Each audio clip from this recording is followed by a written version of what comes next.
me back to Liberia, where the drums still play my song.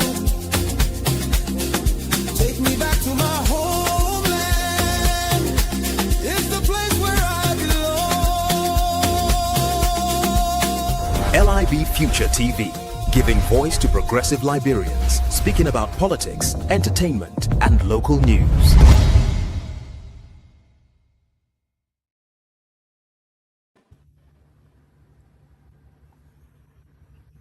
Jefferson, Lavetta, Yes. how are you?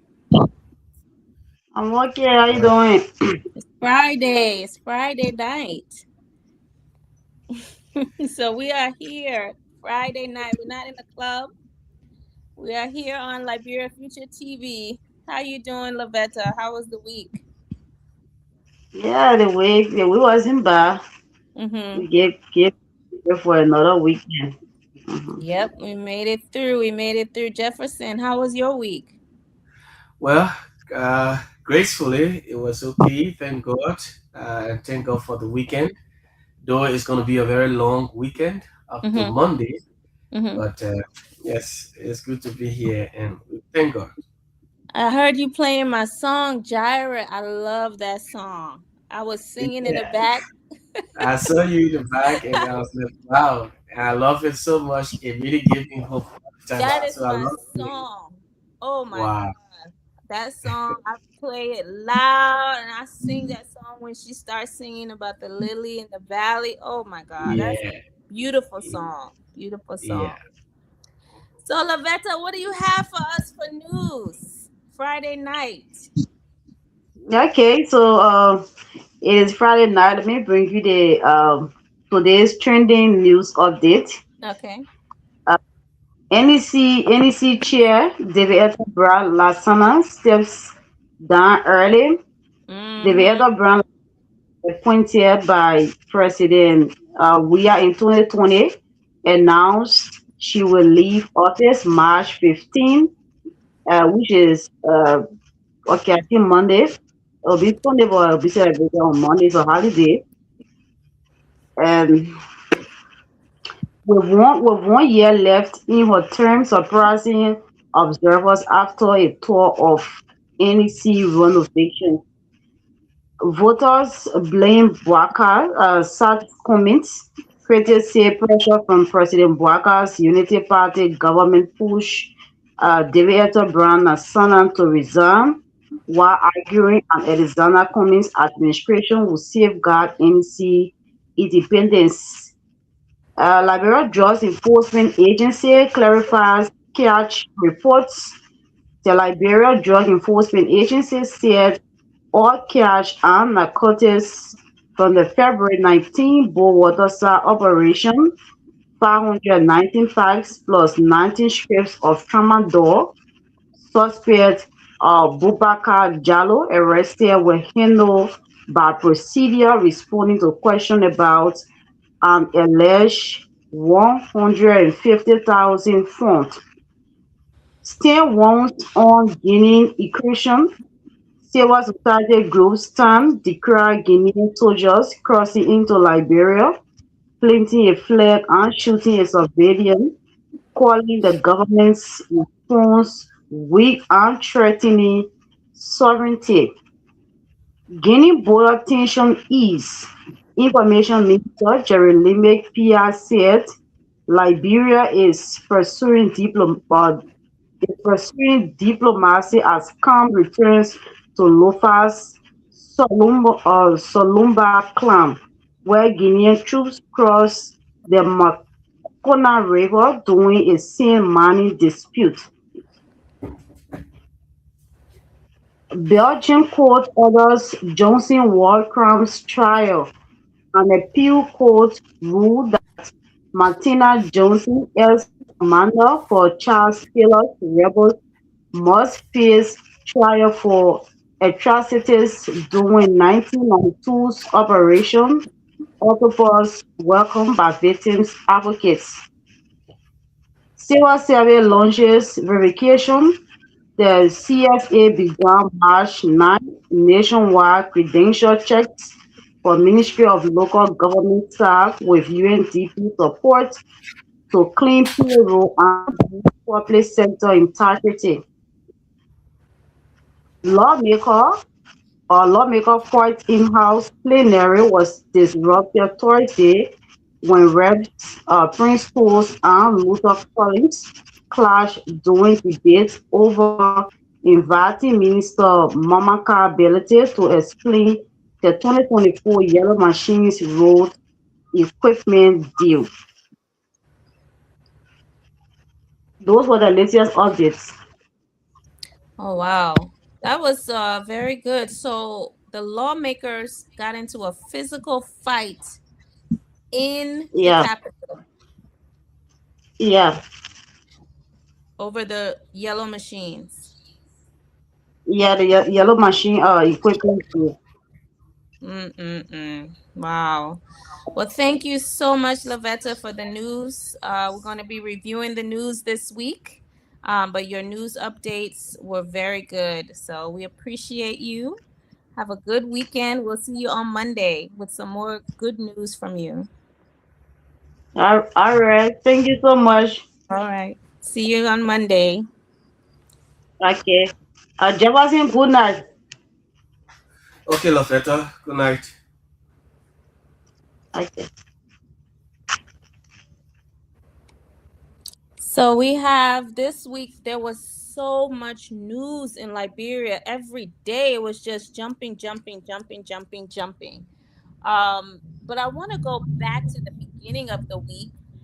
We started out just getting over President Buckeye's cabinet meeting, and there was some really interesting quotes that President Buckeye had at these this cabinet meeting. So I want to play one of these quotes for everyone because I like to listen very keenly to what people say.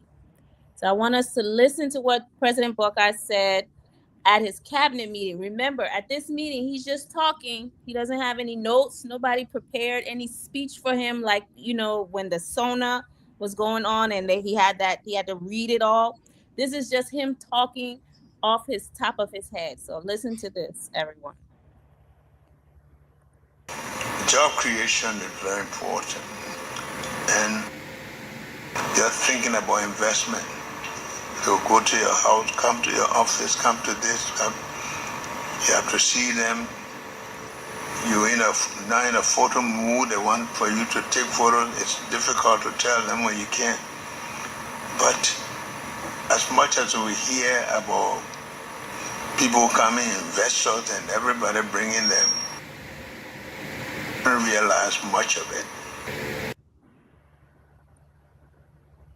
So the president, Joseph Buckeye, said job creation is important. Then he went on to talk about how foreign investors come to the country and they have these meetings. They have all these pictures they take. They talk about all these investments that they're going to make. And then he said, we don't realize much of it. Now, let's go back to the SONA. If you recall, in the SONA, this is what President Buckeye said when he was talking about jobs. He said, job creation remains a top priority for my administration. Our job creation strategy has focused on addressing binding and structural constraints to growth, including investments in road, energy, and other infrastructure. In this connection, we have created more than 70,000 short and medium-term jobs across infrastructure, agriculture, social protection, and small businesses, amongst other sections.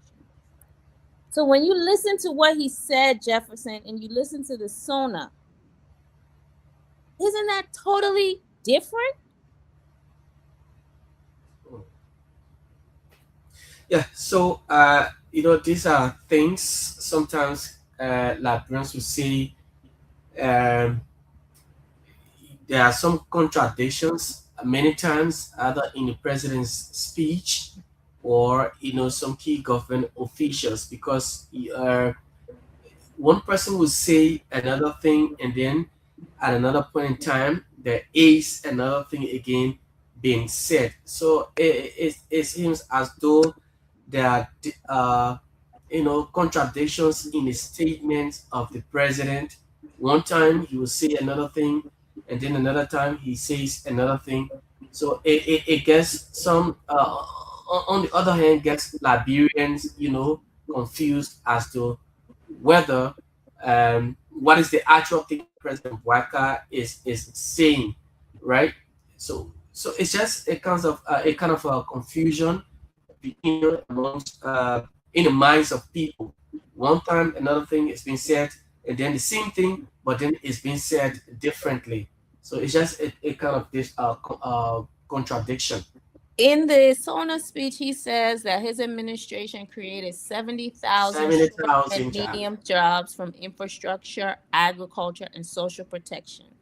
Then, when you listen to him at his cabinet meeting, he says that all these foreign investors come take pictures with us, but really they don't create jobs. And he is telling the Liberian people the truth. And this is a problem because it has been 3 years since they have been in the power, the government. 3 years. And they have still not created jobs for the people. So if it's been 3 years, why do we think the next 3 years are going to be any different? Because the same problems are happening, but at least Joseph Boakai is admitting that his administration is having a very difficult time creating jobs in the country. Now I want to play. I asked Mr. Cummings the same question: how are you going to create jobs? And this is what he said.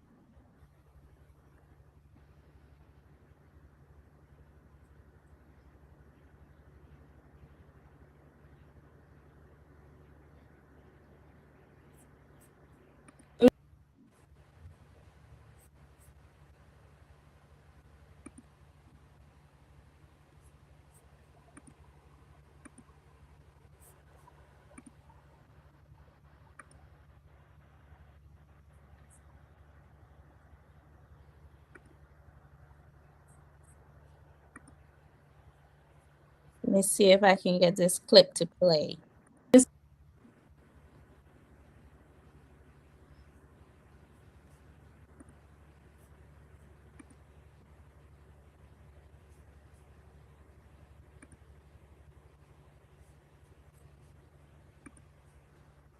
All the people that need job. So people go into government and understand that that's not your role. That your role is to create an environment for the private sector to create jobs. So how do you create this environment for the private sector to create jobs, Catherine? In no particular order, you gotta make sure your judiciary is working, the courts, so that people buying land, buying property, if they have business disputes, that is being adjudicated in a fair way, nobody calling the judge.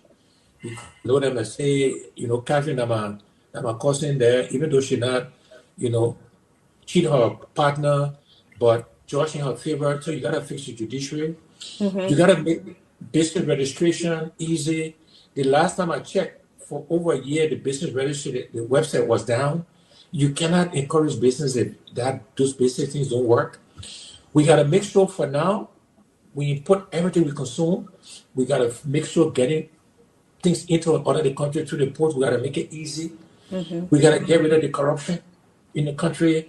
You want to start a business, you want to get something approved. Everybody, the hands all they're stopping you. You can't get stuff done. So you gotta fix the corruption. You gotta make the ease of doing business. We gotta review all our regulatory environment, our taxation, and make it easy for the private sector.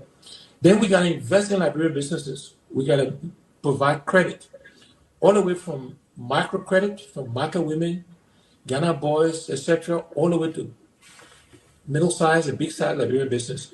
Provide funding, credit, financing for their loans, for them to invest and grow their businesses. We need to invest in agriculture. Agriculture is a great job creator. The budget this year that it passed, the allocation of agriculture actually went down. 2025 it was 15 million, which was too low. This year it's 13. the average should be something like investment like 10-20% of your budget should be into agriculture, right? And yet, agriculture is the first A in the arrest agenda. But the investments, but agriculture creates jobs, and not just farming. We should be investing in processing, right? Tourism is another job creator. We should be investing because again, we have a lot of low-skilled people. Tourism, teaching people to offer service, you can create a lot of jobs quickly and low-skilled jobs, which is what the country needs, right? Housing is another investment area. Develop a mortgage bank where people can build housing. You encourage the housing industry, you're going to create jobs, right? So these are all examples of the things we need to do to create jobs in our country. Fix the environment, business environment, judicial environment, reduce the stealing, make it easier to import and export, provide loans financing, and then invest in these sectors that are actually job creating sectors. And that's how you begin to grow the economy and create jobs for our people. So, Jefferson, when I listen to Mr. Cummings and I listen to Joseph Buckeye, what I hear is Mr. Cummings has a plan, and he also is talking about all the different things that need to be done to bring jobs. It's not just one thing. There's so many different things that have to be done that in order to create the environment for jobs to come in the country. Whereas when you listen to Joseph Buckeye, what he's complaining about is that he's meeting with investors, but they are not bringing the jobs in the country. He's not giving us solutions. He's not telling us how he's going to do it. He's not telling us what needs to be done. He's just complaining that these investors who they're meeting with, they're taking pictures with, the investors are not bringing the jobs into the country. And so the difference between the two people is that Joseph Buckeye is complaining, or he's pointing out the problem, but Mr. Cummings is providing us with how to fix the problem, the solutions to the problems, the different things that need to be done, the different jobs that need to be done. And so I want you to listen to something else that President Buckeye said at his cabinet meeting. I feel very reluctant to tell people not to go on trip when we get these letters. I'm sure there are some trips that we can forego, but to move the economy, to create employment, some of the trips we're not going to allow people to go. There are some trips that some of your honor men, like I've said before, can go. So everybody wants, probably sometimes it's not enough. And sometimes people represent you, but you don't believe that they are well represented. So while we are making trips that are extremely necessary, we have to create jobs.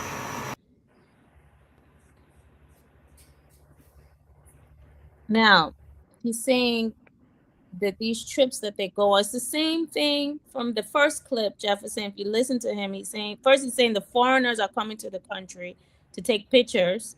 Now he's saying they went out of the country to travel, and still no jobs have come in the country. You hear that? Yeah, got it. The point is that just having foreigners come into the country or going out of the country and visiting people, that's not going to create jobs in Liberia. If you listen to Mr. Cummings, he said there's some things that we have to fix in Liberia. The legal system. There's too much corruption in the legal system. Jefferson, I'm a lawyer.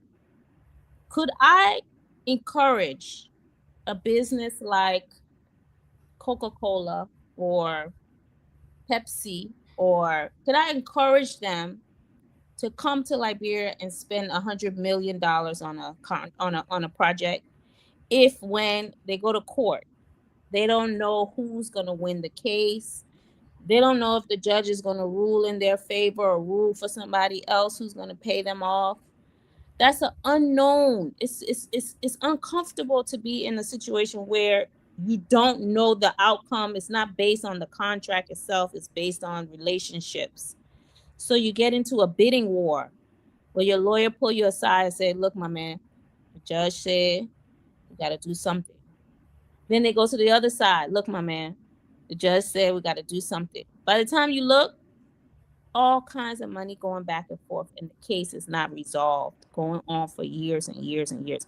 So instead of dealing with that kind of environment, Coca-Cola, Pepsi, all these companies will say, look, let's just go somewhere else.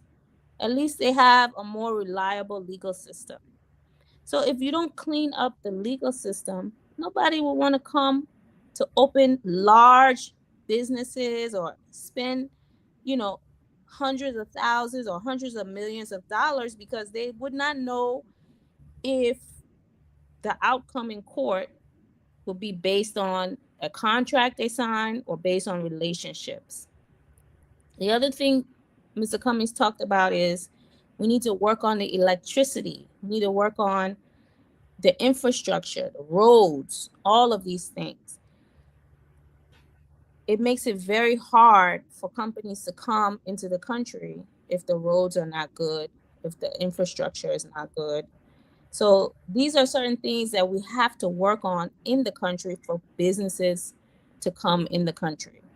And it just seems like the Unity Party is lost because they don't really know how to bring jobs. It's been 3 years and they still have not gotten it done.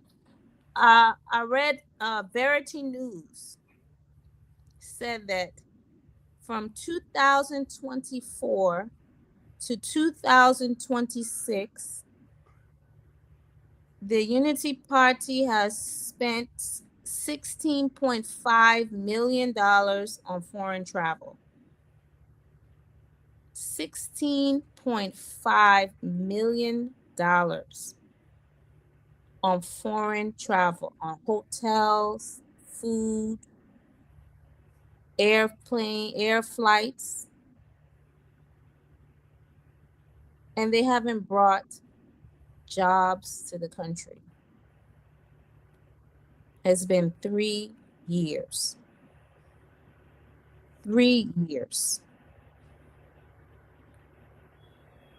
I want to play this last video from the cabinet the cabinet meeting.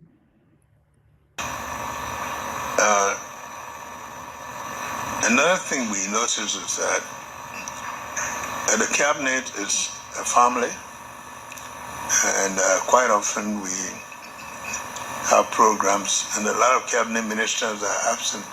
Maybe they think that by discretion they want to come or they don't want to come, but we don't look at it that way. Unless where you don't have the chance to come, but cabinet programs are a must, because if you don't come, then what do we expect to come? For example, the other day we had intentionally had this program for the diplomats, the people that you work with, and we said the diplomats and the cabinet ministers, and we're a little bit disappointed that very few cabinet ministers turned up. We don't want to go into the habit of saying, if you don't come, this will happen. But definitely, we're going to be taking note. The performance record is still been taken. The director of cabinet told me that a lot of people have been reluctant, but this is something we require people to do, because how else do we keep track on what you do? We have to see your performance. We have to see that.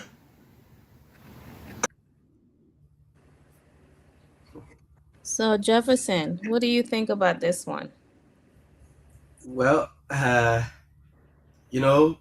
it's almost like you're in grade school, and your parents will, in order to torture you or to make sure that maybe you score good grades, so they want to bring up a strategy that will make you focus, or maybe let's use this strategy so that But the president said that uh, he will not call you out, call ministers or directors, let you know, about things.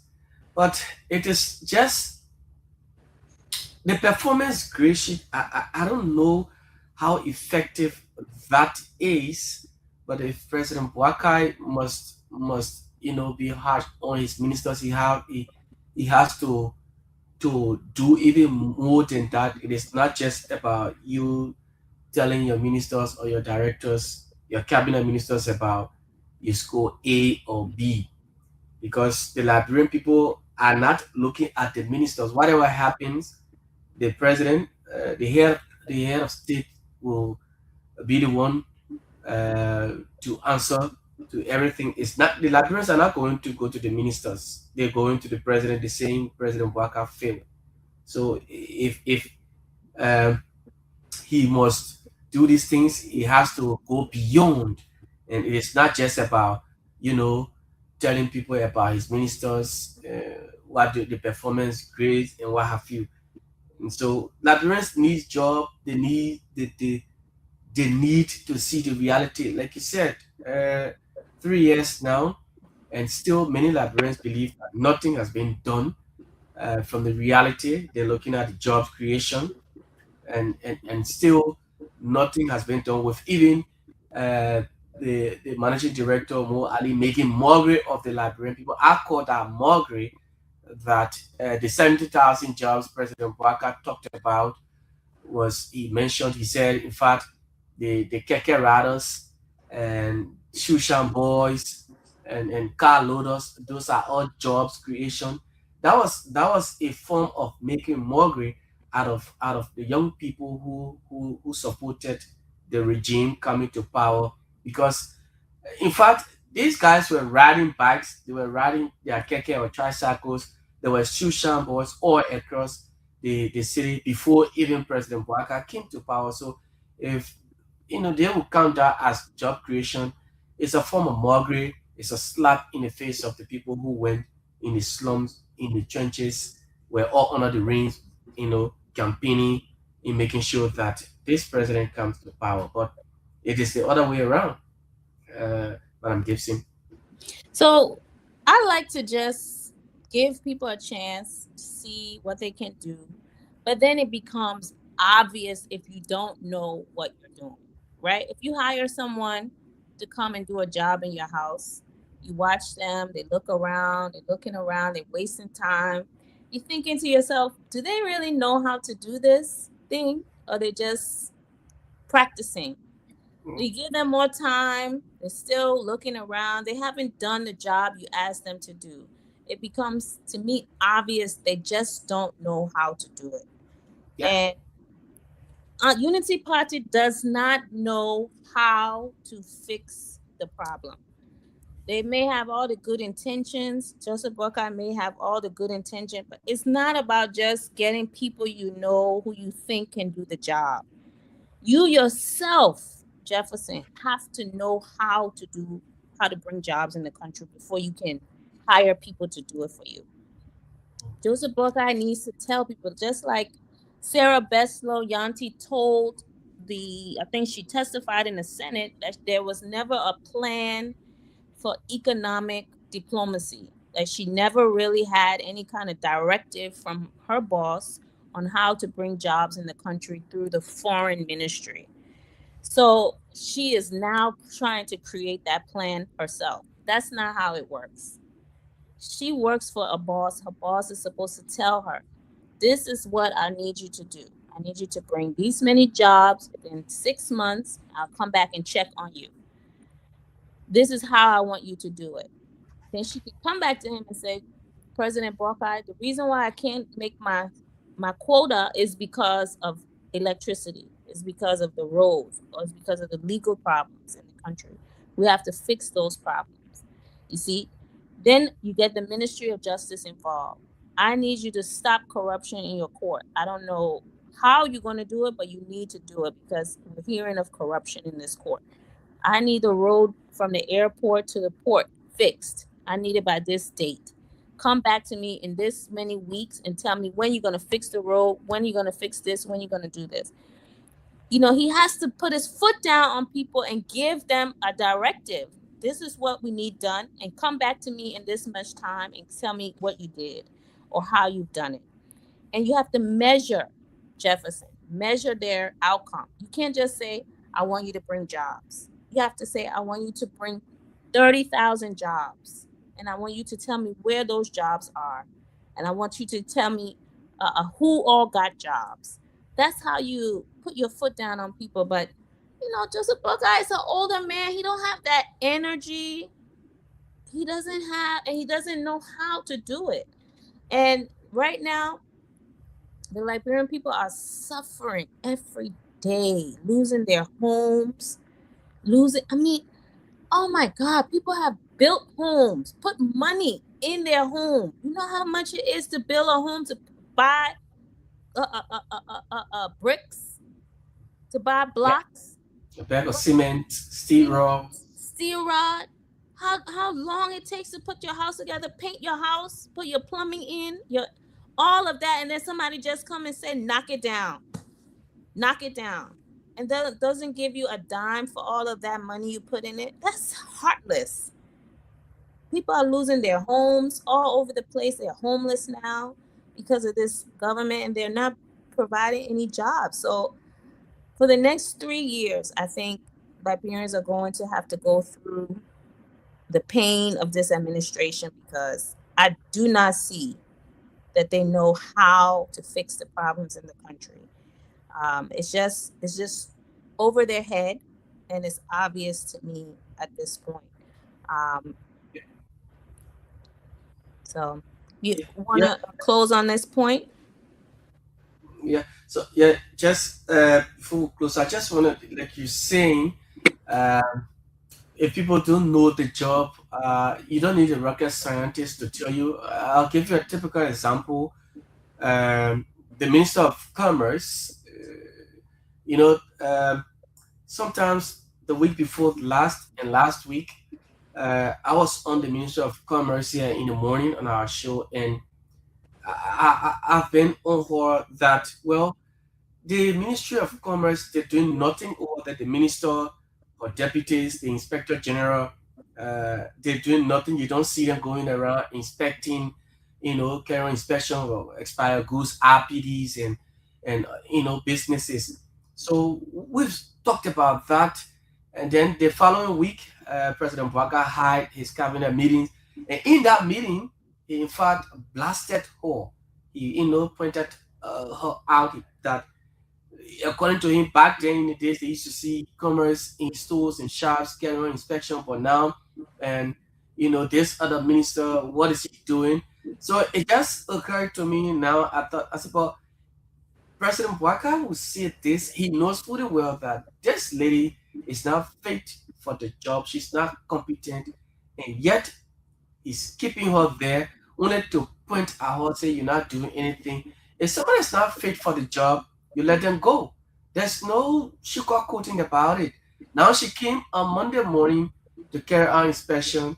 Now the same thing we're saying, she does not know how the inspection works, how to carry out inspection, because she would just come ask, for example, I'm for a bag of 25 kg rice, and somebody, the guys there said $14.50, and they're selling it that way. But the rest was $16 for a 25 kg, and it was being sold for $50 per cup. So you buy $16, the retailers, they go and sell it $50. Now it's $14.50, and they're still selling it $50. What is the Commerce Ministry doing about this? So all of those things, President Bwaga just said, well, you're not doing, but he's still, let those kind of people, you don't know the job, you let the person go. You can't keep doing the same thing. You're not getting results. That's just why, that's why it occurred to me that Yeah. President Bwaga, what she is keeping them for what reason? Yeah. Look, President Buckeye, right now the energy is low. It's a lot to run a country. It's a lot of work. You think about it. You have to keep track of the Ministry of Justice. You have to keep track of the Commerce Ministry. You have to keep track of the ports. You have to keep track Mhm. of electricity. It's a lot of work. Do you really think this man? I am not. I'm half his age. I, after the end of the day on Friday, I get tired. Jefferson, can you imagine his age? Mhm. Can't keep up with this, and not only that, the world has changed since President Buckeye was in government before. It's much more complicated now. Things have gone on that he is not really able to understand. And I just don't think this is something that he can do to successfully bring Liberia into the future that the world is in right now. We've got AI, we have automation, you have GPS, satellite, all kinds of different new technology now. If I have employees out of the state, Jefferson, I can find out where they are right now by looking at my phone. I can see the GPS where they are, where they're working. When they clock in, they have to be at a certain place to clock in on the time on the to get paid. And when they leave work, they clock out and they have to be at a certain place. The world has changed now. People have so much technology. If you want to know how your employees are doing at work, you can use a lot of technology to find out if they're working, just based on them using their computer or using their phone. You can see if they worked that day or if they didn't work. So there's a lot of ways that people are using now to monitor their employees to see if they're being productive at work. And the government needs to increase the use of technology. That's why Mr. Cummings said we need technology in the country because that will help Liberia to, number one, stop all of the corruption. And Mhm. this leads to my next story for the week in review. Did you hear about this one, Jefferson? This gentleman. Mm. This is the ombudsman. Yeah. Now, the ombudsman is there for what? Ethics in government. He Yes. he is Yeah. there to make sure that government officials are accountable, they're ethical, they don't break the law, they're not stealing, they're not corrupt. And he has been it says an independent investigative panel recommended the dismissal and criminal prosecution of Councillor Finley Kanga, chairman of the Office of Ombudsman, following findings that he extorted more than $2,000 from his special assistant over 4 months. Mm. What? Mm. And then he resigned after that. Yeah. So in the Unity Party, the ombudsman is even corrupt. I Mm. mean, where is the hope for this government? Where is the hope for them? If you can't even hire a person who's gonna follow the law in this office of all offices, it's to me, it's just hopeless. I don't see how this government is going to get it together in the next 3 years. It's almost impossible. They have so much corruption every day in every office. It's like the corruption is so deeply, deeply, deeply embedded in that government. It's impossible for them to function with so much corruption happening every single day in this government. And I mean, he's just one example, but there's been so many examples since they took office, and I just don't see how, Jefferson. I mean, I'm not trying to be negative, but tell me how. Where is the hope for the Unity Party for the next 3 years, Jefferson? Well, it's a tough question because if these things are happening, and because everyone will say, well, the office of the ombudsman, uh, which is there to check on officials of government who are about the code of conduct. And if that office can be uh, caught up into these scandals, then it raises serious eyebrows. It raises concerns that Liberians will start to wonder, too many things will start pondering in their heads, and questions will be asked. But what is happening with the Unity Party government? People that we believe that, they are even, well, people that we believe that should be persons of integrity, and these things are happening, then it's a serious problem. The hope of the people that they believe in, I mean, a government that they believe in, that they thought would have, brought them some level of change. And if these things are happening, then it's a serious concern.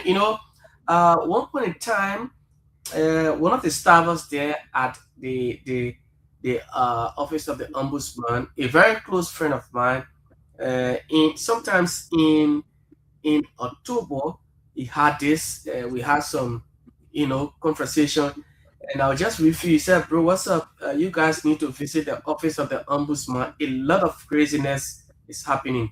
We will talk Mm. later." Yeah, we will talk later. And then he said, you can even come and see the kind of sample we get as we speak.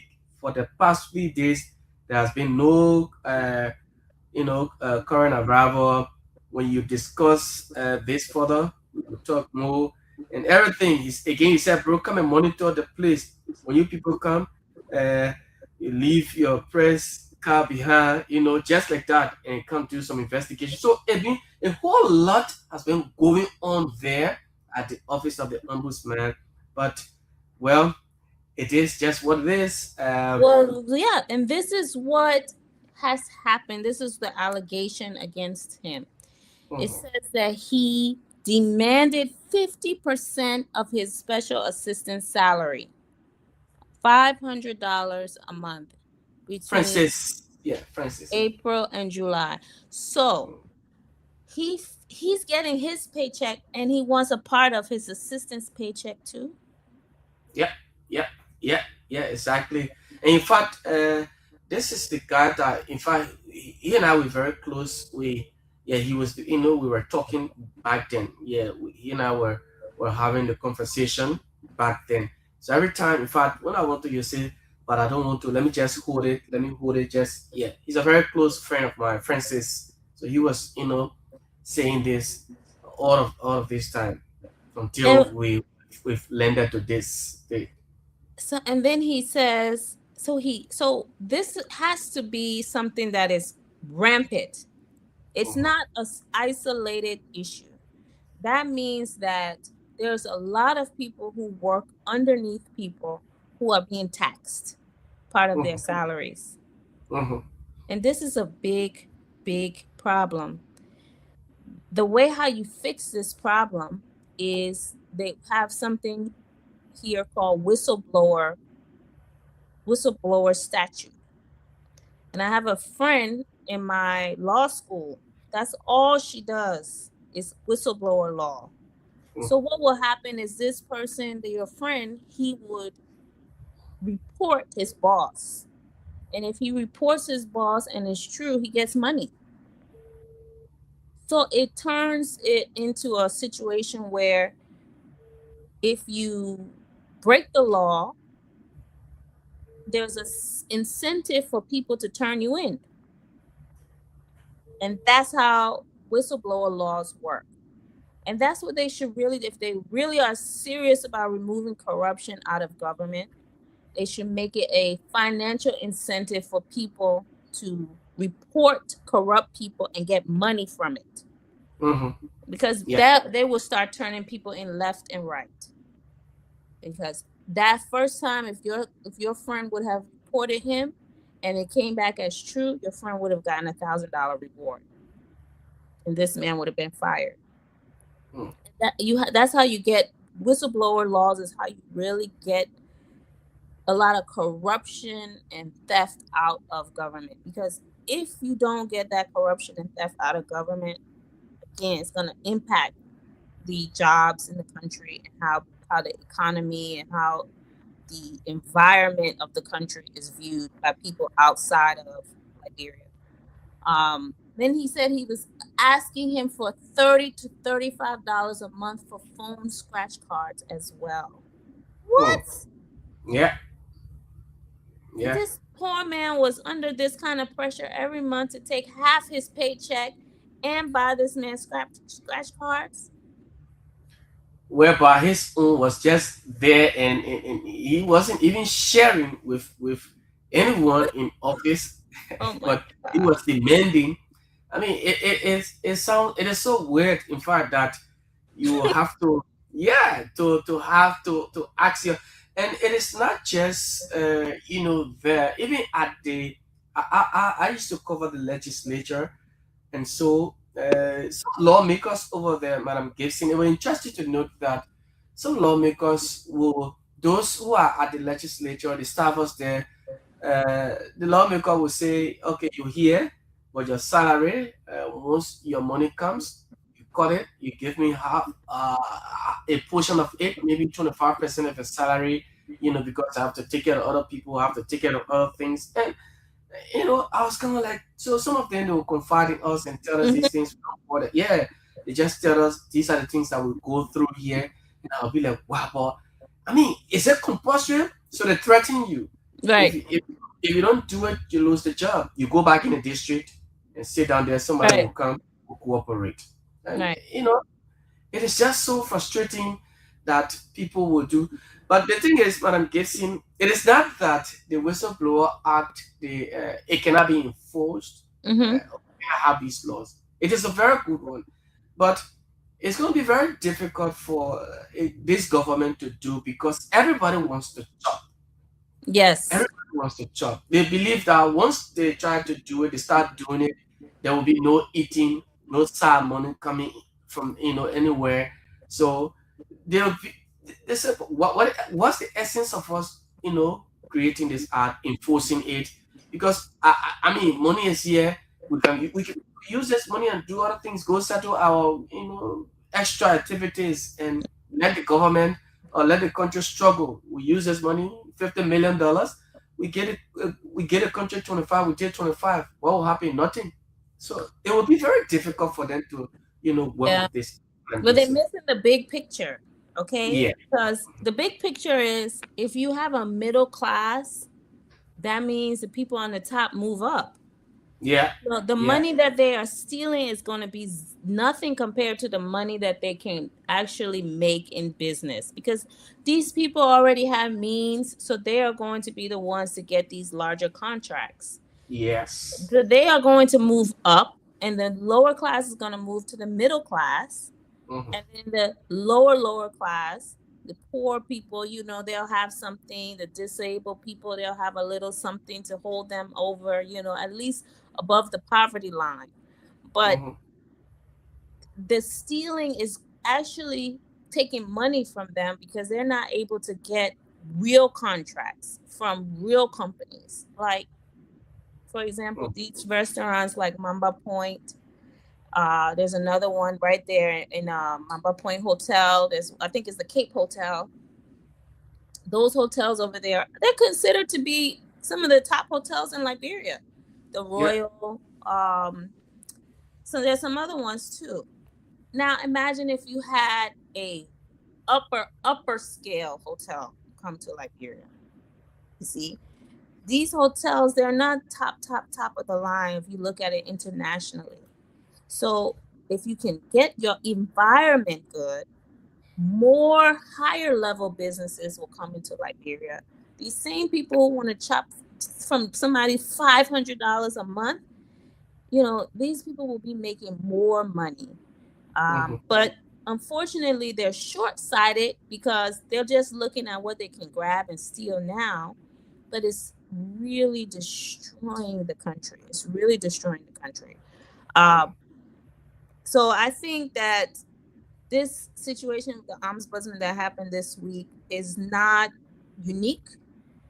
It's happening across the country, like you said, in all the different industries, in the legislature and beyond, chopping people's pay. And it lowers your morale because you go into work, you get your paycheck, and you have to give some of it back to somebody else. It doesn't make you feel good. It really doesn't make you feel good. um so I hope that the country would really think and change this government, because what is happening now is happening all over the government, the Unity Party government, and it's really bringing the country down.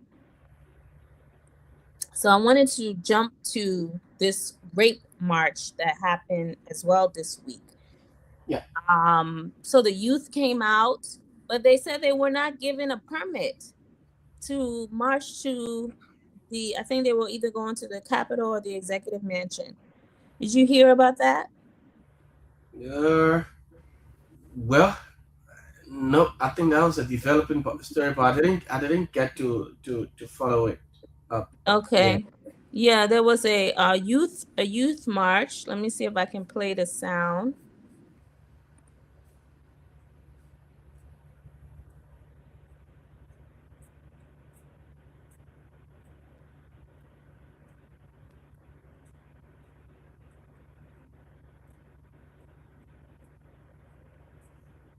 There was a march this week. The youth marched, and they said, let's see.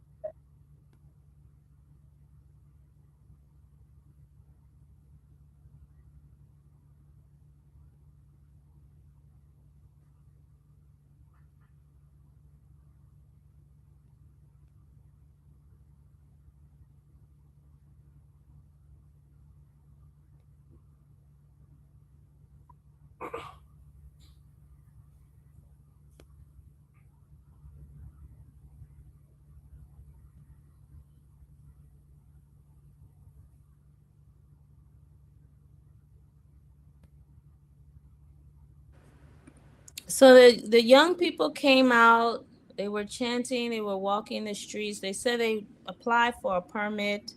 They were not given a permit, and they had to read their petition in the Invincible Park. They were not able to read their petition either at the Executive Mansion or the Capitol. Wow. And this is rape. Okay, this was supposed to be something this administration took seriously, that they said that they were going to fight. Where is the government on these rape cases? What is happening? Little boys getting sodomized, young little girls getting taken advantage of. What is going on? What do you see anything from the gender ministry at all trying to tackle this problem and fix this issue, educate the people? Well, all these things are just, we live in a society now where uh, every incident is always being politicized. Yeah. Um, that's why I always told people, a government that will come to power, a president. There are some institutions, government institutions, you don't appoint politicians there. You need technicians, people who will get the job done. Because if you put a partisan at that particular institution, the whole ministry or that agency will be a political ground. It will be a political institution. Remember the case of a 14-year-old boy that was sodomized by the former uh, uh, uh, deputy The minister. NSA. Yeah, yeah, Hmm. and then the one also at youth and sports, the deputy minister for youth development, who sort of my, I mean, raped a 14-year-old girl, and then one other one from agriculture who also allegedly raped a the same age in Claretown. This one is a minister and a friend to the Inspector General of Police. The case was being played with the days that in fact they had to send for, you know, people from Kenya, from abroad to come and carry on autopsy. They got to do this one and what have you. It was, I mean, there was nothing being done about it. But the guy who was, I think a researcher from the Ministry of Agriculture, who allegedly raped a girl from Claret, Vital, in no time, that man was sent to South Beach, the prison, whereby a deputy minister who did the same thing, similar thing, did not go to South Beach. He was Yeah, just leaving. yeah. And today, they clear him that, well, they found nothing. The man did not commit, this. Now we're talking about, young boys, being sodomized, young children, Yeah. ages below, but still, and these things will happen. There will just be a maybe a single release from the Ministry of Gender on this matter, not stronger and action against those people to press on the government, on the law, the police to do. Go into that, take it seriously, take the matter seriously. Right. They will just play with it. By the time they release a statement, it's done. They finish. Nothing about it you will hear from the Ministry of Gender. They just leave it hanging and they're doing their normal businesses. So people will always complain and say, well, the gender ministry is not doing what they're not performing their role. They're not doing what they're supposed to do because there is this party sentiment, being played.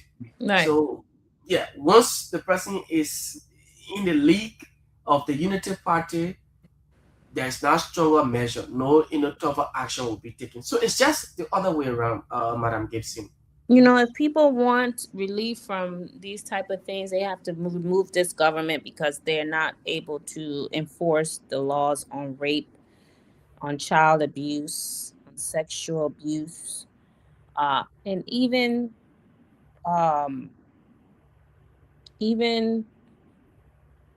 sexual harassment on the job. Men doing it to women, women doing it to men. All of these things need to be addressed by the government, with education and also with tough enforcement and making an example of some of these people who are big in government, making an example of them. The other thing that I think hurts the country too is that they don't have the laboratories and the equipment to assess when these crimes happen. For one of these cases, I think they had to wait, take the rape test, and wait for another country to test. Yeah, yeah. And it's just that's by the time anything laboratory comes back, you know, a good defense attorney would say that the chain of custody has been broken. The time for the testing has gone so far, and there's no way to really authenticate the evidence after it's been through so many different hands, so many different places, and so much time. So one of the things that the government has to do, and that's why we're hoping that there will be a new government, not the Unity Party, not the CDC, some new government to bring in the right equipment, because the police have to be able to investigate these crimes when they happen. When the woman says that she's been raped, they have to take a test right there and collect the sample right then and there. When a boy says he's been sodomized, you have to take the test and take the sample of the bio material right then and there and Mhm. be able to test it. And there's no Liberians are smart, educated, and very capable of doing all of these things. So why don't we have the right equipment in the country? Hmm.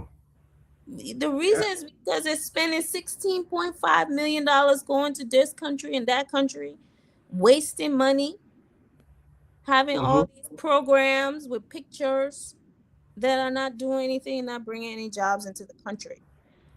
So the waste of all this money is the reason why we don't have the right equipment in the country to be able to test these rape victims or these allegations when they first come in.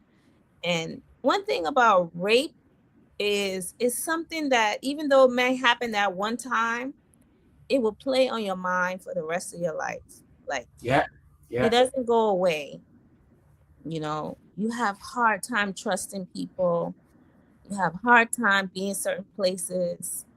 You have hard time being comfortable anymore. It's something that once it's done, it's like it takes a piece of your humanity away from you. It's a tragic crime. It's a tragic crime. Mm-hmm. It is. Yeah, it's not only physical, but it's mental, it's psychological. And I listened to one story of a young lady. She was talking about how she was raped by her brother at home, and she ran to her sister's house, and then her sister's husband started to try to take advantage of her too. And when she told her sister got mad at her, and then Mm. she just left the house and had nowhere to go. She ended up meeting someone and left the country. But these things happen in life. It's really, really sad. And you know some women, it's like you go apply for a job, and the person who's there working make a comment to you and said, if you want this job, there's certain things you have to do for me. And Yeah. then it's like, I just want a job. I don't want to be your boyfriend or your girlfriend. you Yeah. I know know. Of I don't course. I'm not looking for a relationship. I'm looking for a paycheck. That's all. And then if you don't do it, you don't get the job. And so you'll be taken advantage of. All of Mm. this in Liberia is it's hurtful. It's Mm. hurtful. It's the system. I, I'll tell you a funny story, Jefferson. I don't know if this is true or not, but when I first got to Liberia, it was during WEA's administration, and the guy Mm. was driving me around. Everywhere he go, he would say, "This is George Weah's girlfriend's house up this street. This is his girlfriend." I said, "Wait a minute. What are you taking me on a tour of all of the girlfriends?" You know, I know. I don't know if it's true or not, but that at that time, it was all these rumors and stories about just different women in the government who were this person's girlfriend, that person's girlfriend in the government. They Mm. were not qualified, and that administration got voted out. I think a lot of it had to do with these rumors.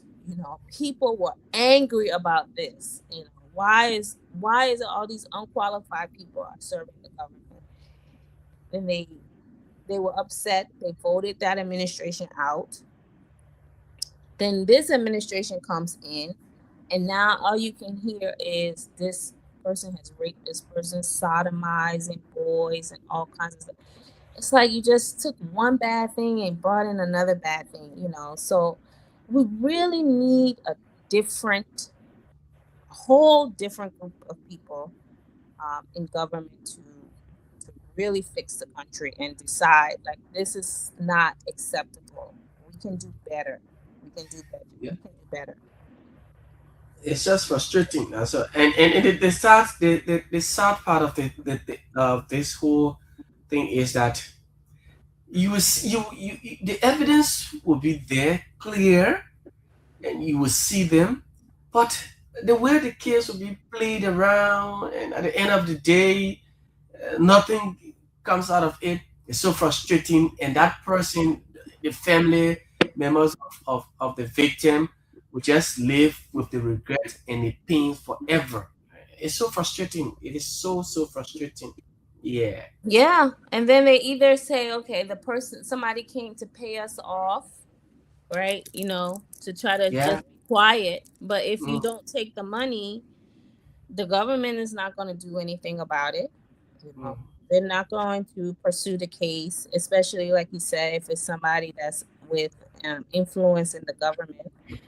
Um, you know, so this is a this whole rape situation that the kids are addressing and drawing attention to. I salute them. Um, I salute their efforts. I hope that they vote in 2029 because that's the only real way that we're going to see change in this country. Um, which takes me to the next story. This story is about, her name is Lasana Davidata. What's what's her name? Jefferson. oh, oh, uh, Lasana, here she is. Lasana Davidata. I can't remember David Etta Brown Lasana, the chairperson of NAC. Davietta. Yes, here she David Etta is. Brown Lasana. Yeah. Yes. I remember her and all her hairstyles when we were going through all the voting. I used to Yeah. be like, what kind of hairstyle is she coming with today? I know. So yes, she is the chairperson of NEC. Mm, Hmm. And for some strange reason, she has about a year left in her tenure. mhm, mhm, But for some strange reason, now she's saying she's ready to call it quits and retire. Just to spend mhm, more time with her family. mhm. Oh, that's strange. Of course it is. It has changed. I mean, what is it that you're doing so much right now? There's no elections going on right now. Yeah. So what is it that you is so busy that you have to take time off of work? And it sounds to me like something is cooking in the background. Mm, mm, That's what it sounds like. mm. So this election 2029 is going to be a big election because you're going to have all of these representatives, senator, and the presidency up, right? Sure. Sure.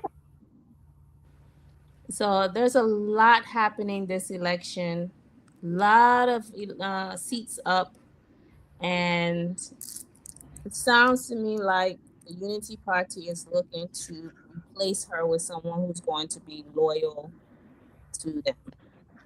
Mm, And it sounds like this is why she is leaving, and now we have to see who they're going to replace her with. yeah. But yeah, have you heard anything about this?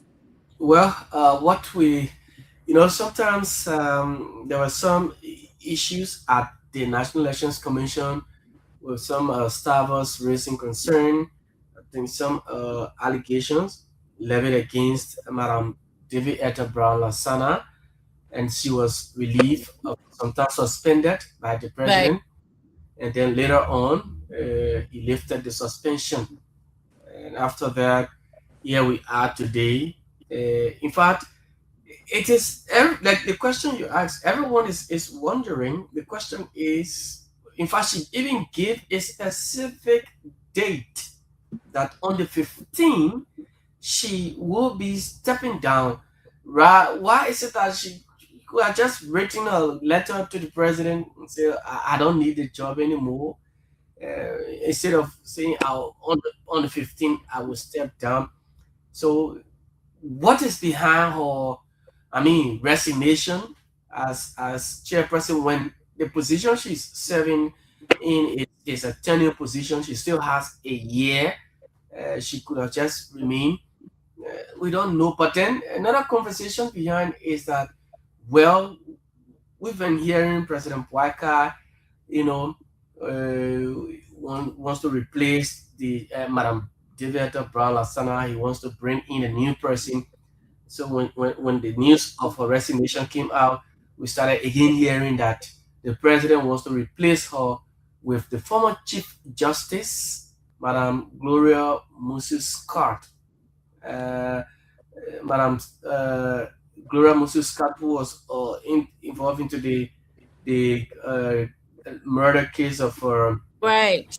Charlotte Musu. And so when she was incarcerated, sentenced to prison by the CDC administration, when the Unity Party government just took over in no time, the first major case Mm-hmm. was to remove, yes, to release, to bring the case back, reawaken the case, and then we saw her release, and she was being set free from the case that she had no Right. part to play in it. Now the name is surfacing, is around, lingering that she is the possible replacer for Madam Brown Lasana as chairperson. So Liberians are questioning, what if that lady goes over there as chairperson of the Elections Commission? Then in fact, people are saying it's going to be maybe the Unity Party will have a free ride because their confidant, one of their confidants, is now there as chairperson. Then other people are saying on the other side, no, that can't be because Liberians' eyes are open. They're seeing the reality with the government. So there's nothing the Unity Party can do in 2029 if they are thinking about stealing the elections. There's nothing they can do. Even they can put whoever there, but Liberians will be the one to decide to see to that on the 20. I mean, 2029 they will Right. tell the actual results, but it's not one person who's going to decide the fate of the Liberian people. So the name Madame Gloria Mususcat name is I mean, is now one of the names that we're hearing that could possibly replace the current chairperson. Right. Well, we will be watching that story next week to see. I think she says she's stepping down next week. On Sunday, on the 15th. Oh, on the Yeah. 15th. So she'll be stepping down March 15th. So we will have a replacement named soon. So we are going to, yep. We are going to be watching for that.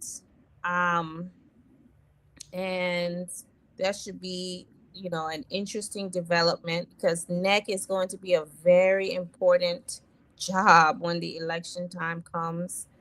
All eyes will be on NEC and how they conduct the elections. Mhm. And Yeah.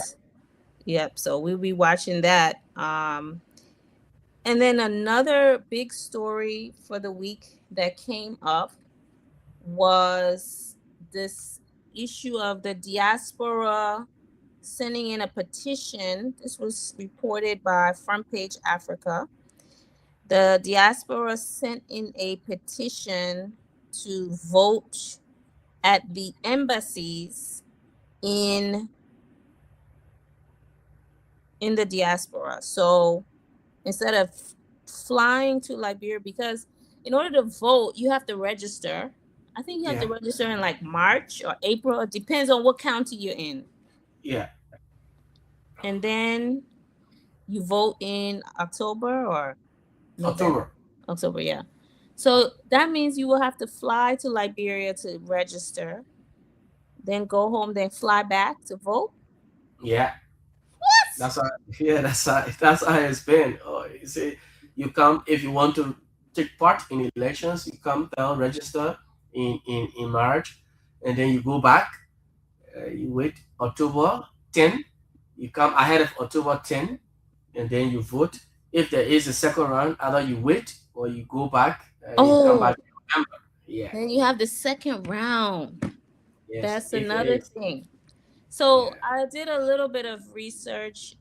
There's a lot of countries that allow for their citizens to vote Mm, in the embassies. Even in Africa, you have Algeria, Zimbabwe, South Africa, Cote d'Ivoire, Botswana, mm, Papua New Guinea, Chad, Rwanda, Mozambique, Tunisia,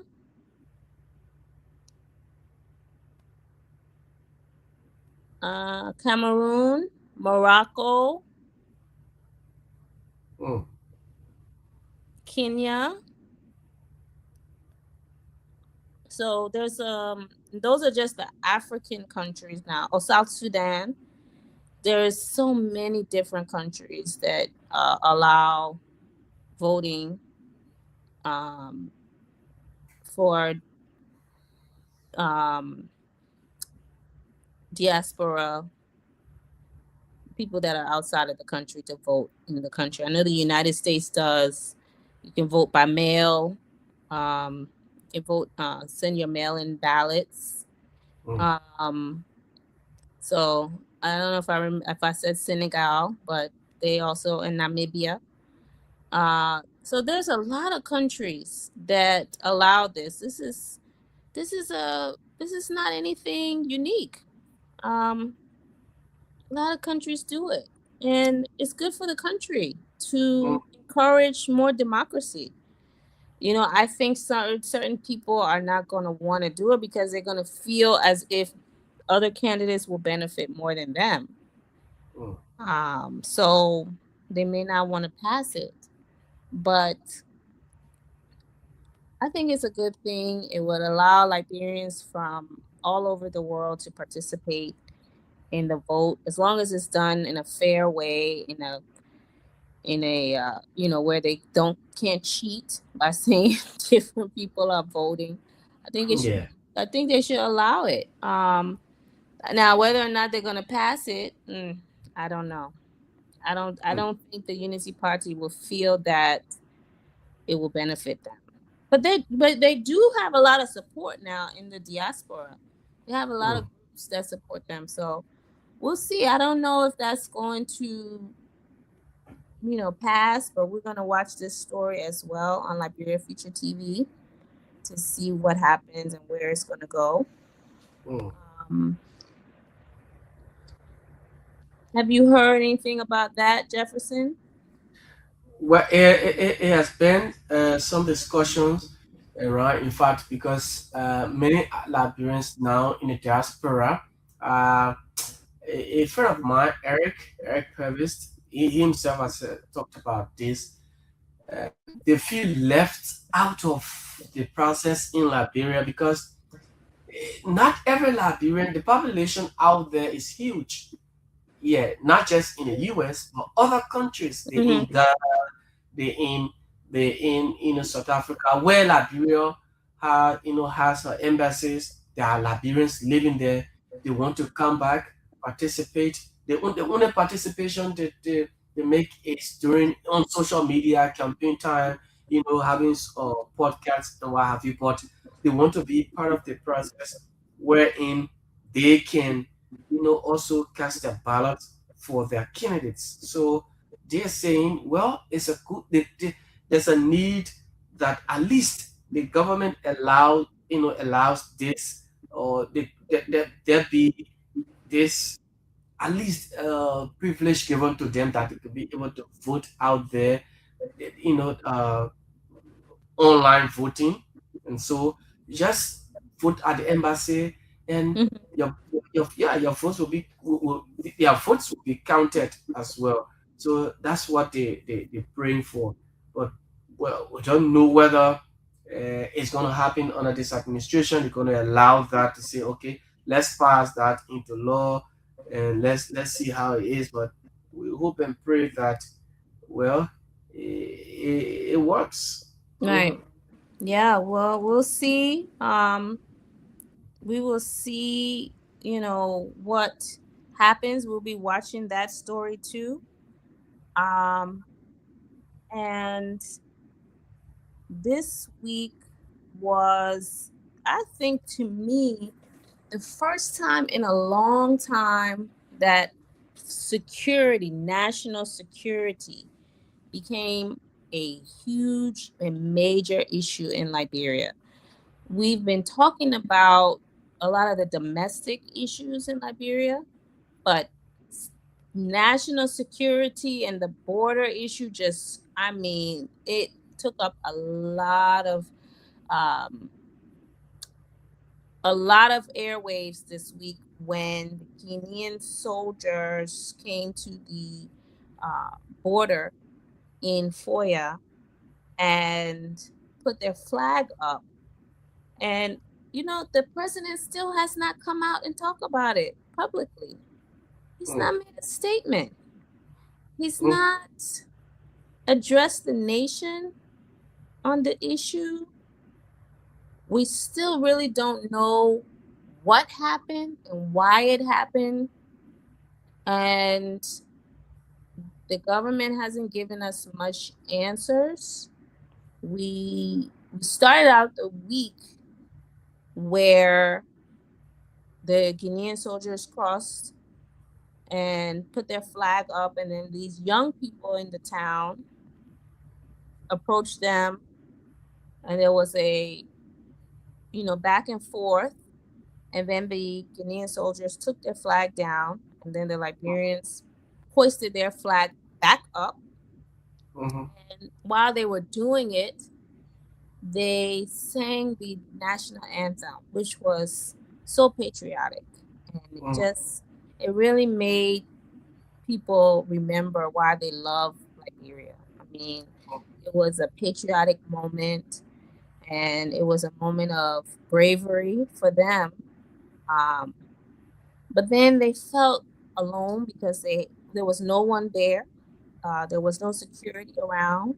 There was no uh, immigration or uh, army or military or any kind of national security in close proximity to that area. So the next day they were there standing pretty much by themselves. And then there was a call, and I heard someone come out there. He said, we came from Monrovia." He said, "We came from Monrovia, so we are here now." I think the police started to come out there too to try to yeah, keep the peace. So there was local police who had responded, but Jefferson, it mhm, really highlighted the fact that this government is not prepared on a national security level to protect the borders of Liberia. mm. That's what it showed. Yeah, and these are things that we've talked. You know, we started this discussion with this whole trafficking of drugs into Liberia, that our borders are weak, Right. our borders are empty.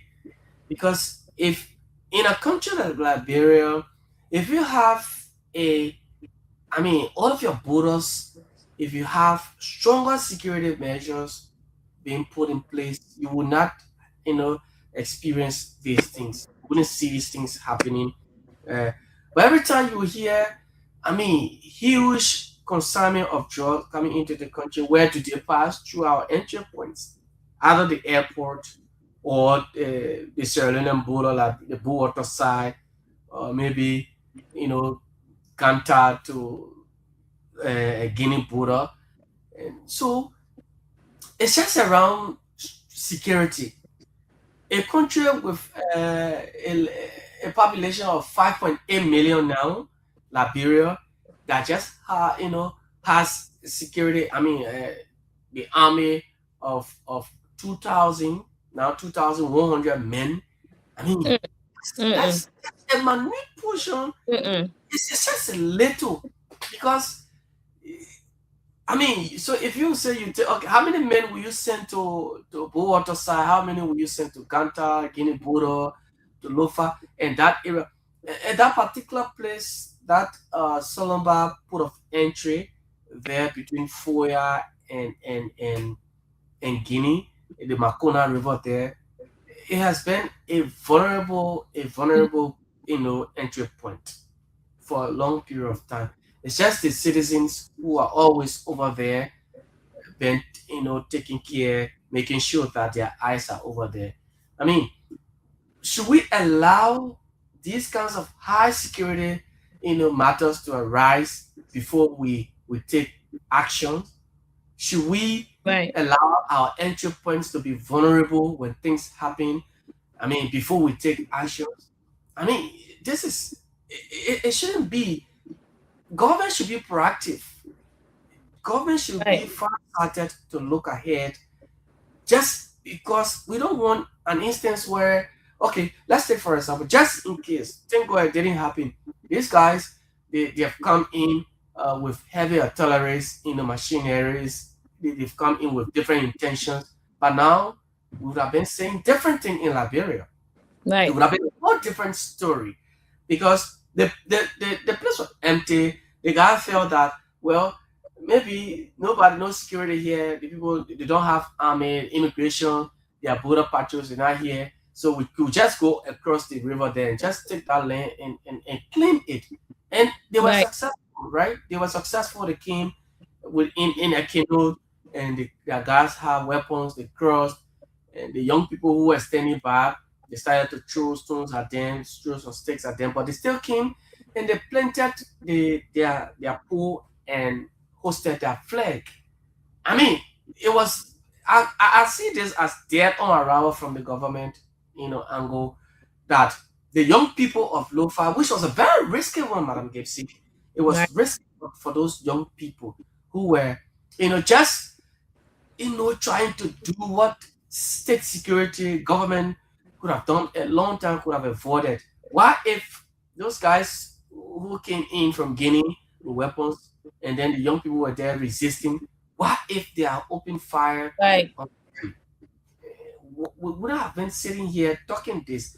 And yes, people say, okay, we should use the diplomatic means. Yes, which is good, but we should avoid these kinds of situation, that things will happen before. Now, I told somebody, the president stated on radio that the project in Foya, in Lofa, he did not know about it. It was ongoing, and he got to know. In fact, if he had been in the know, he would not have allowed it. Maybe he would have told them different thing. So it tells me, you sit in a country, you don't know what's going on. People coming encroaching on your land and your property. Somebody enters your house, take a bedroom there, sleeping there, and you still saying you don't know anything about it, and the person bringing in people. So it's just for government to be fast.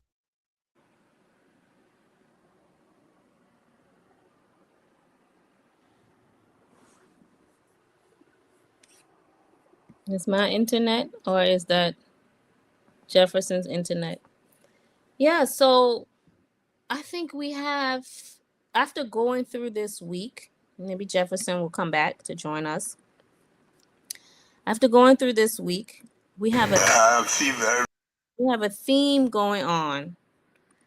Um, it's an ongoing theme that we keep hearing over and over and over again. Every time we go through one topic after another topic after another topic, when we cover the cabinet meetings, the topic, the issue, the theme that we heard was they just don't know how to fix the problem to bring jobs in the country. They don't know how to fix the problem. They know there's a problem. They express that there's a problem, but they don't know how to fix the problem. They don't have the solutions and they don't have the way to implement the solutions. Um, we talk about it with the ombudsman. Again, they know there's a problem, but this is an ongoing problem and they haven't figured out how to fix the problem. We talk about rape and the enforcement of rape. They know there's a problem, still they don't know how to fix the problem. And now we're talking about national security. National security is, Jefferson, you back? National security is something that is required for any country uh, to have.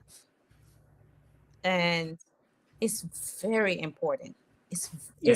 it is very important. It's the number one job of a government is to protect the borders, Mm-hmm. to protect the people from outside incursions.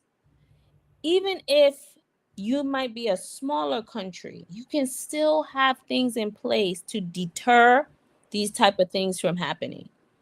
But go ahead, Jefferson. You were in the middle of what you were saying, and then it looks like the Yeah. internet went down. Yeah. As I was saying, uh, government should be, you know, into this. We cannot have a situation arising before we start to take actions.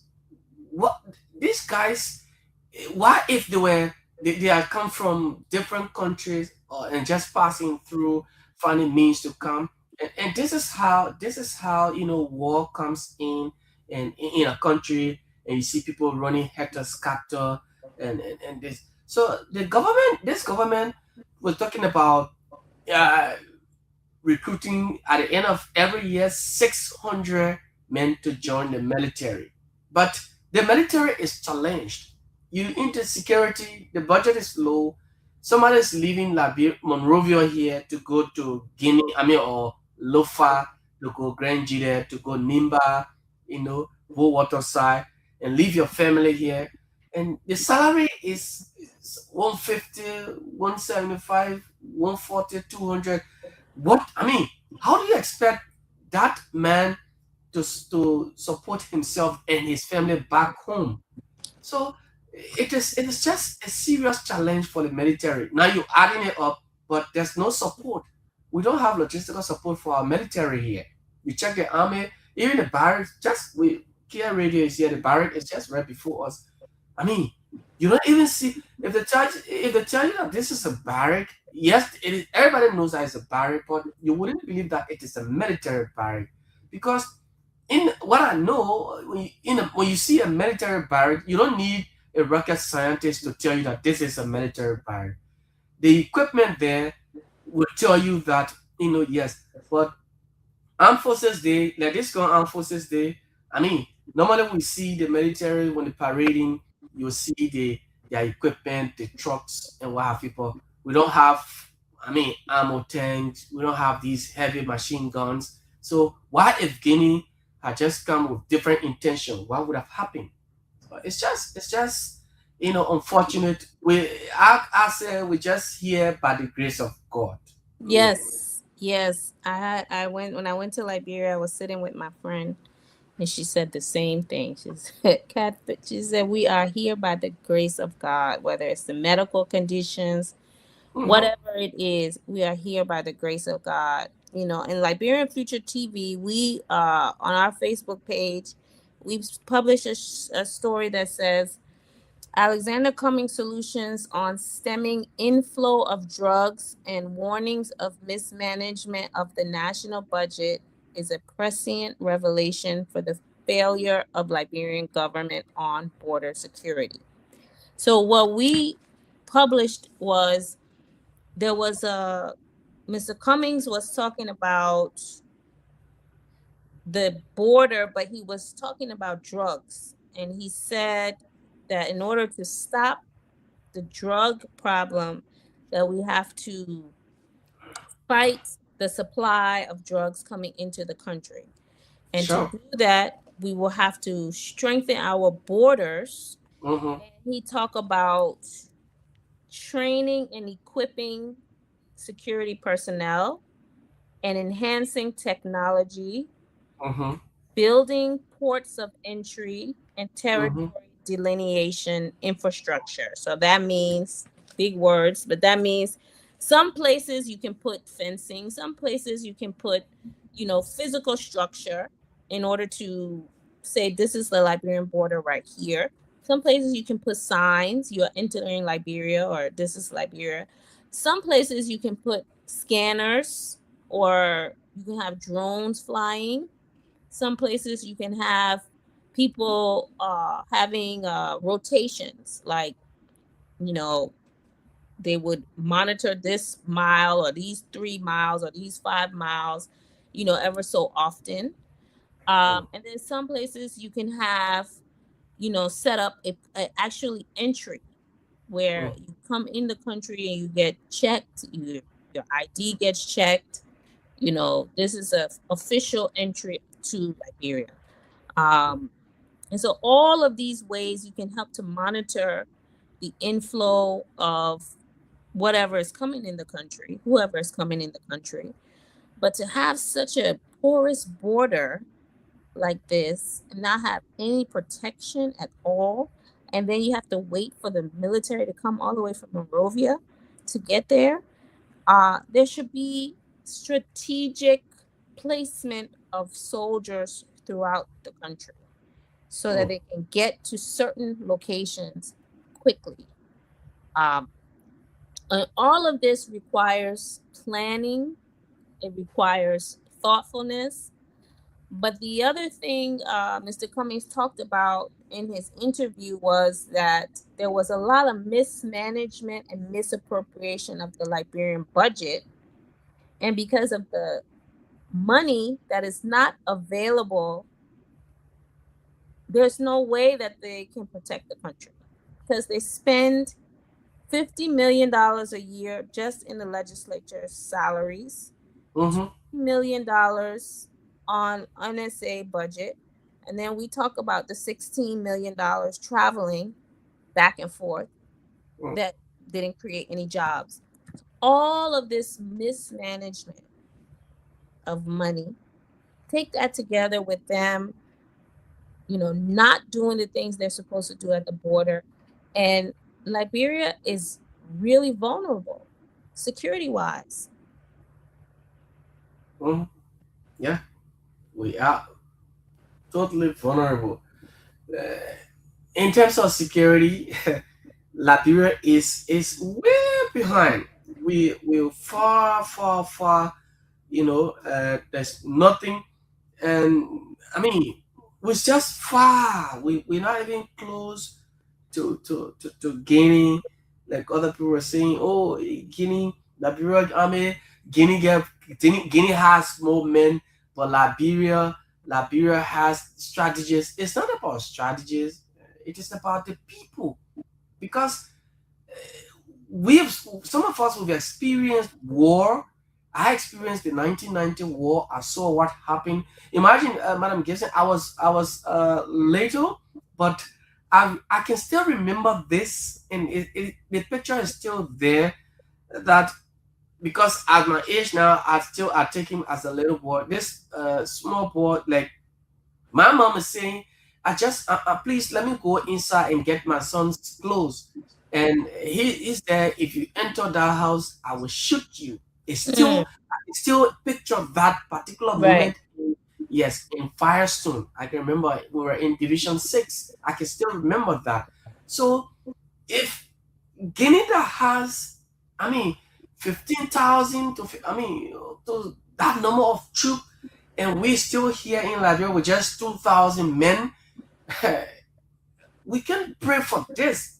Yes, about strategies, we are guerrilla warfare. What we pray for is that we have a government that will strengthen our border, invest more, I mean, add more money into security, go outside lobby and for more equipment, more logistics for the army. You train them and then you add their salaries up, go to the various ports, port of entries, and in out of, I mean, get a system in place where you have to track. Let Mr. Kumi say, and I'll talk about it, George. Look, if we have all of our borders, our entry points, if we have stronger security measures, we not have drugs coming in. Look at why every time bull waterside drugs, and there's one bull waterside drugs always coming from over there. Why every time two bull waterside? It's because, I mean, the system is not that equipped. So you always have these entry points in very weak. Border patrol guys, yes, they're doing their best, but more need to be done, and the government will have to do more. Yeah, it's definitely it was an eye opener because we normally talk about the bread and butter issue. We don't really talk about national security, but Guinea in this situation has opened the eyes of the government. Now they have to do something. They're going to have to find out a better way to protect the borders. And as we said, it has to do with drugs. That's what Mr. Cummings was talking about. He was talking about protecting the borders to stop the inflow of drugs. But there's a lot of other things that come in the border: illegal workers, illegal mining, all kinds of things that are happening. People are cutting down trees illegally, coming through the border all the time. So all of these things we really need to get a hold on, and we have to protect our borders. We have to change the way we are spending money, and we need a better system. And that's why we are saying this next election, 2029, vote for Mr. Cummings. Let him change the way how this government works, because there's a lot to do and it can be done, but it's just not happening under this unity party government. Before we try the phone lines, we have one more story of the week. Jefferson. Yeah. This thing is on fire on social media. Mm-hmm. We started out yesterday. I believe it was yesterday, early in the morning. Sam Jackson posted on his Facebook page. He was posting that his wife was sick. Mm-hmm. He started to post saying that he tried to get an ambulance for her and it wasn't working. Mm. So he said he couldn't find an ambulance um, in my country, 2 places. Ambulance is down in the garage. Only God can help this woman. I'm just calm. God, we need a miracle. Can't fly her out until she's stable. So Yeah. this happened you know, a day ago. Yeah. And then he said, he posted again, my greatest appreciation to all of the well wishers. We are not out of danger yet. We need your prayers. God bless and keep us all. Mm-hmm. And then about say 6 hours later, he posted, my wife didn't make it. I just said my final goodbye.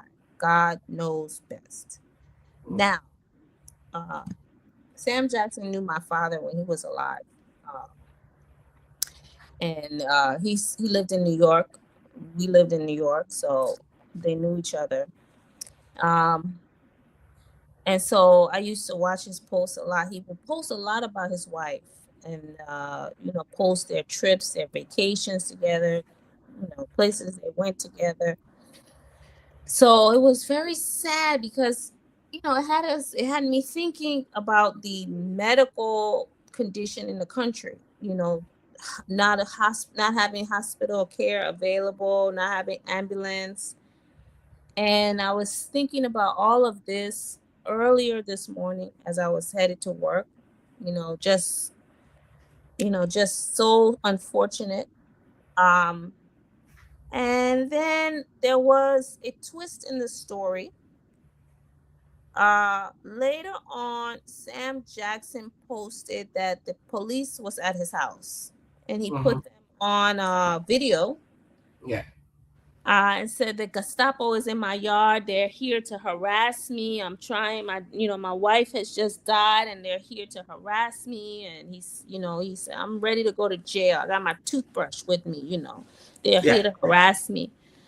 And so then after that, we had an interview where he was on Spoon TV, and in that interview on Spoon, one of the reporters asked him, how did his wife die? Now, as a lawyer, Jefferson, I would never ask my client to speak after someone has just died. The emotion that is involved, where you're grieving, where you're sad, you could say things that you don't mean to say. It's just never a good idea to speak about these type of things right after. But he did. He started talking to the reporter, and he said,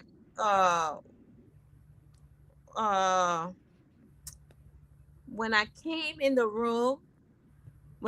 in and I went in the room, I saw my wife lying in a pool of blood. He said, yesterday he was at a radio program, OKFM. Yeah. He told his wife he was going to come back and take her shopping because there was a wedding today, which is Saturday or Friday. Yeah, I guess it would have been Friday or Saturday. So he said he was going to take her shopping because she wanted to buy something for the wedding. But he came back. He said he told the cook to go and knock on the door. And he said she was probably sleeping or something like that. Then he said, when I came in and went in the room, I saw my wife lying in a pool of blood, fully unconscious or semi-conscious. And then he said she was totally naked. Yeah. So they had to put clothes on her and take her to a Catholic hospital. Before he started the story, he said, my wife has a condition, a well-documented condition that she suffers from seizures. Right? And then he said they did tests on her and found that she had a brain injury, probably from a fall where she hit her head. And then he started talking about that the police went in and started to view her body without his permission. They should have asked him because he would have had his own experts present at the time. So, Jefferson, right there, this was way too much for him to have gone into at this moment in time. We say you have the right to remain silent for a reason. Use your right to remain silent. This is definitely not something that he should have been talking to the press about. And now, from this account that he has given, where he talked about the fact that she has a well-documented seizure history, that she was at home, that she was naked, that she was out.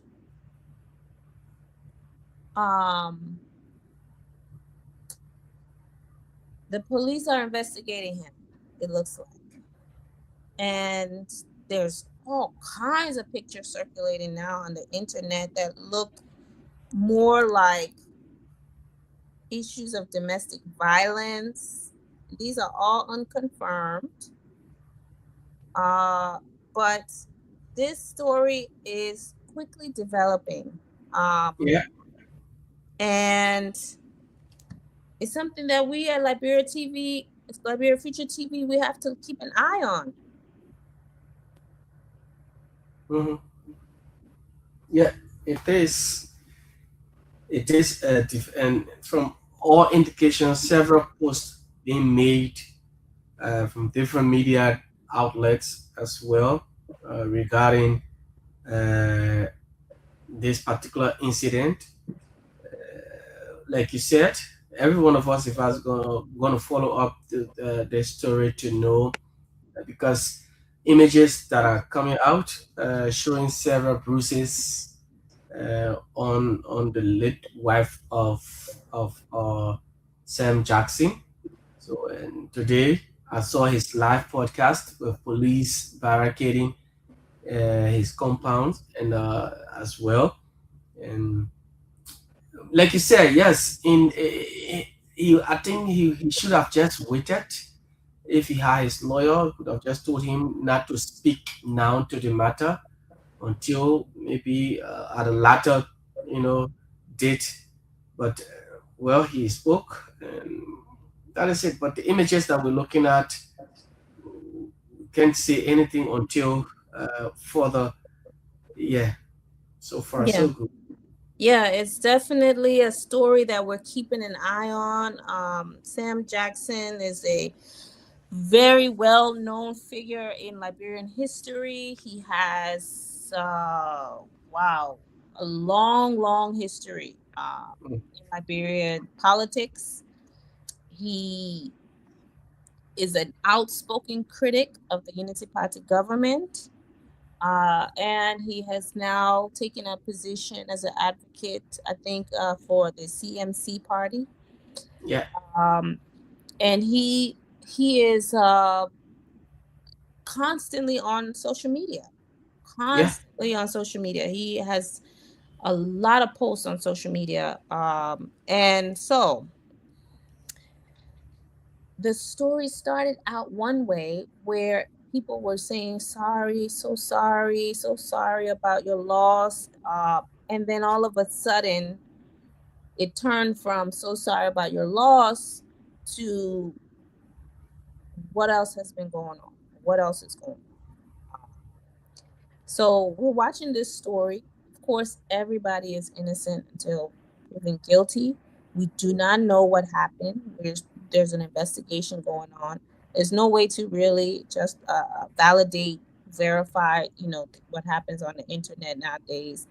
So much can happen that you don't know if it's true or not. So we just have to be very careful about how we are reporting this story. mm, But um, it's taking a quick turn. It's taking a quick turn.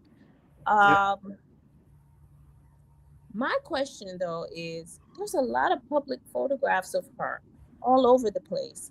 I didn't, we don't see any of these bruises and marks in the photographs you know that are published. But now all of a sudden we're getting all these different photographs of all of these bruises and all of that kind of thing. So we will see. We wait to hear what all is going to happen. So I don't know if there's anyone up in Liberia this time of night. We can try. We can check Jefferson. yeah, yeah. Maybe we'll try. We'll Maybe take we'll try. maybe one or two calls in the next 7 minutes. Yeah. You're there. We've talked. We've highlighted various topics, talking points during the week. The last is the same Samuel Jackson's case that is up. Well, we don't want to jump the gun on that. But if you want to weigh in, 0777 959 959 0777 959 959 0881 871 670, and you're using the internet, maybe WhatsApp, you can call us plus 231 777 959 959. This is Liberia News Weekend Review here, LRB Future TV on Kia Radio 95.9. A late night program that comes on here. So maybe you're listening, you've been following, you're in Liberia or you're outside, you're watching us as well. You have, we talk about the Lofa case, our borders needs to be strengthened. We talk too many things as well, other related matters, security, trade and commerce, President Boakar's cabinet meeting as well, giving ministers second chance, his travels and what have you. What is it that you also want to talk about? Let's get this person on the line here. Uh, Good morning. Good morning. You're live. Your name, where you join us from? My name is Johnson Okay, Mr. Colley, welcome. Yeah, you see, the lady that's speaking on the radio, Mm. that all shut up, huh? No, no, no, no, no, no, no, no, no, no, no, no, no. You have. I will not. In fact, you do that again, I will suspend you from calling on this radio. We don't accept that. You have to be very polite, be very moderate when you're talking to people on the radio, even off the radio.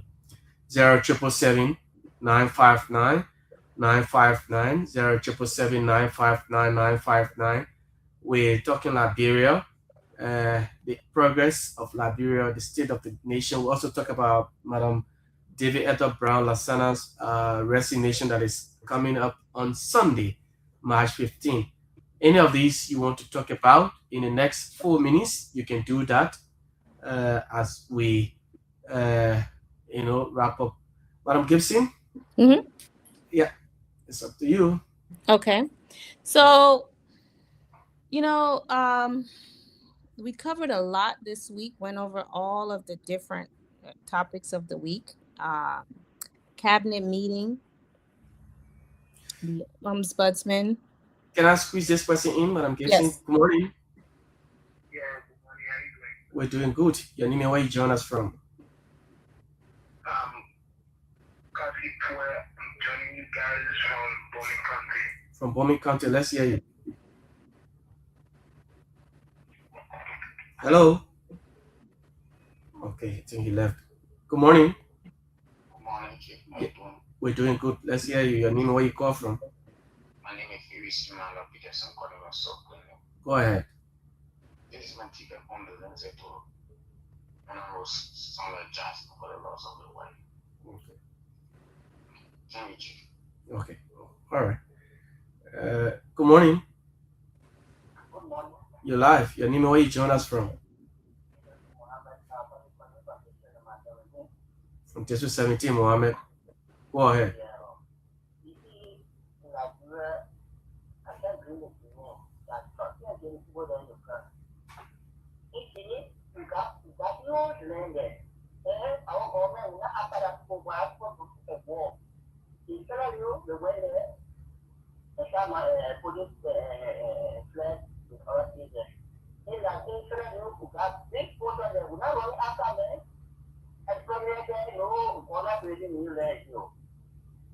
So the community got to free.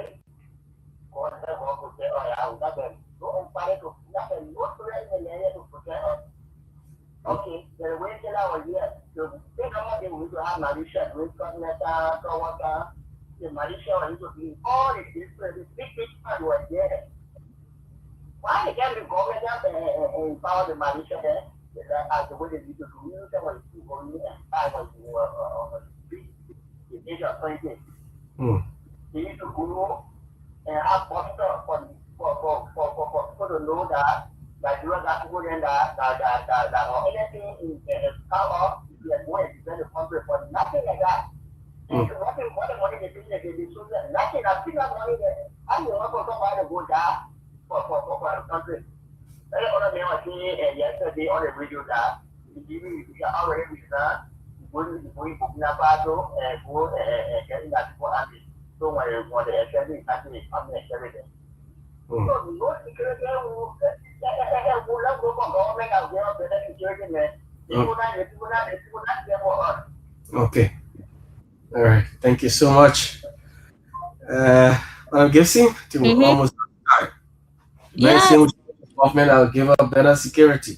Yeah, we're gonna do this weekend review on Fridays, the late nights. If you all come back, hang out with me every Friday. We'll go over the whole week, all the stories from the week, and go over them and look to the week ahead.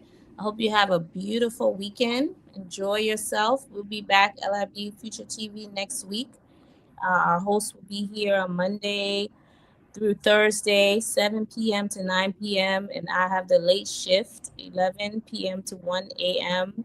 on Friday. So love you all and have a good weekend. We'll see you next week. Okay. All right.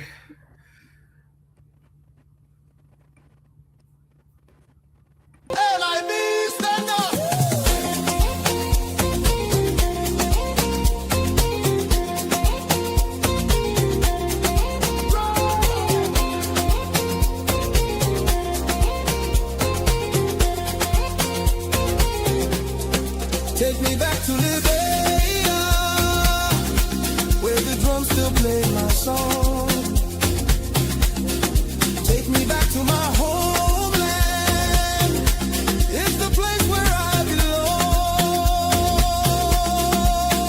LIB Future TV, giving voice to progressive Liberians, speaking about politics, entertainment, and local news.